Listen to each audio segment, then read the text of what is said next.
My main contention in tonight's debate is that Jesus' resurrection was a real historical event, and therefore meaningful for us today. So in my opening speech, I want to outline a case for the historicity of Jesus' resurrection.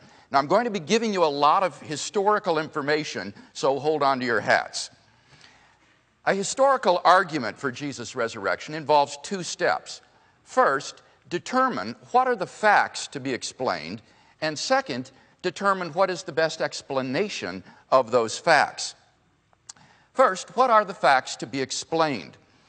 In order to answer this question, it's important to say something about our sources for the historical Jesus.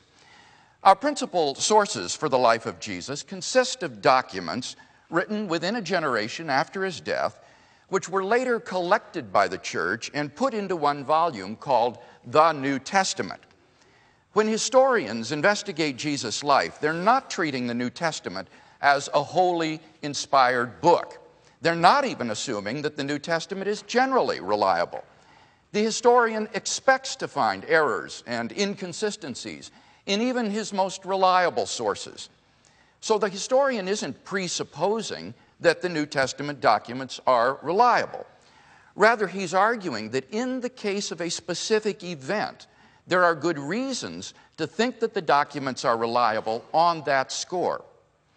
So, when we come to what these documents have to say about the resurrection, the question is, what historical facts about this event can we reliably recover from the documents? Now, it might come as something of a surprise to you that today the relevant facts are largely agreed upon by New Testament critics. There has been a revolution in New Testament scholarship concerning the resurrection over the last half century. Back in the 1940s and 50s, it was widely believed that the story of Jesus' empty tomb was a legend shaped by the theology of the early church, which arose many decades after Jesus was dead and gone. The post-mortem appearances of Jesus were thought to have been hallucinations brought on by the disciples' fervent faith in Jesus. And the disciples' belief that God had raised Jesus from the dead was taken to be the result of the profound impact Jesus had had upon his disciples during his life. Today, these positions have been largely abandoned within the scholarly community. Those who still cling to the older opinions represent the radical fringe of contemporary New Testament scholarship. Instead, today, the majority of scholars affirm the following three facts about what happened following Jesus' crucifixion. Number one, on the Sunday morning after his crucifixion, Jesus' tomb was discovered empty by a group of his women followers. Two, on multiple occasions, various individuals and groups experienced appearances of Jesus alive after his death. And three, the original disciples suddenly and sincerely came to believe that God had raised Jesus from the dead despite every predisposition to the contrary. What are some of the reasons that have persuaded most scholars to think that the documents are accurate with respect to these three facts? Let me simply mention a few of the reasons. First, with respect to Jesus' empty tomb, most scholars have been convinced on the basis of reasons like the following three. Reason number one, the empty tomb story is part of Mark's very old source material. Behind Mark's story of Jesus' passion lies an earlier source, which included the story of the women's discovery of his empty tomb. Mark is the earliest of our Gospels, so his source must be even earlier still. In fact, the commentator Rudolf Pesch dates this source to within 7 years of Jesus' crucifixion. Contrast this with the sources for Roman and Greek history, which are usually removed 1 or 2 generations or even centuries from the events that they record. For example, the earliest biographies of Alexander the Great were written by Arrian and Plutarch over 400 years after Alexander's death, and yet classical historians consider them still to be trustworthy. According to A.N. Sherwin-White in his book, Roman Society and Roman Law in the New Testament, even 2 generations is too short a time span to allow legendary tendencies to wipe out the hard core of historical facts.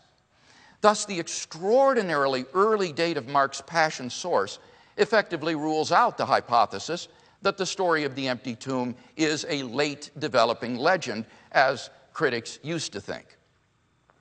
Reason number 2, Mark's account of the empty tomb is multiply and independently attested by other sources.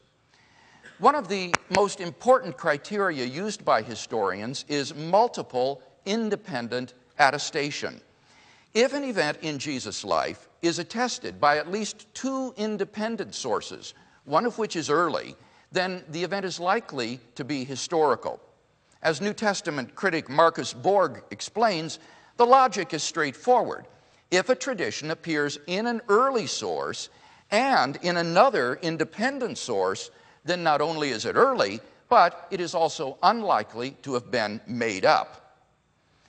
In the case of the empty tomb, we have not only Mark's early Passion source, but also independent sources used by Matthew and John. The empty tomb is also mentioned in the early sermons, in the Acts of the Apostles, and implied by Paul in his letter to the church in Corinth. Thus, we have early, multiple, independent attestation of the fact of the empty tomb, one of the most important indications of historicity. Reason number 3, the tomb was discovered empty by women. In a patriarchal society, like first century Palestine, where the word of a woman was looked down upon, it's remarkable that it is women who are the discoverers of Jesus' empty tomb. Any later legendary account would certainly have made male disciples, like Peter and John, discover the empty tomb. The fact that it is women, rather than men, who are the chief witnesses to the empty tomb is best explained by the fact that they were the discoverers of the empty tomb, and the gospel writers faithfully record what for them was an awkward and embarrassing fact.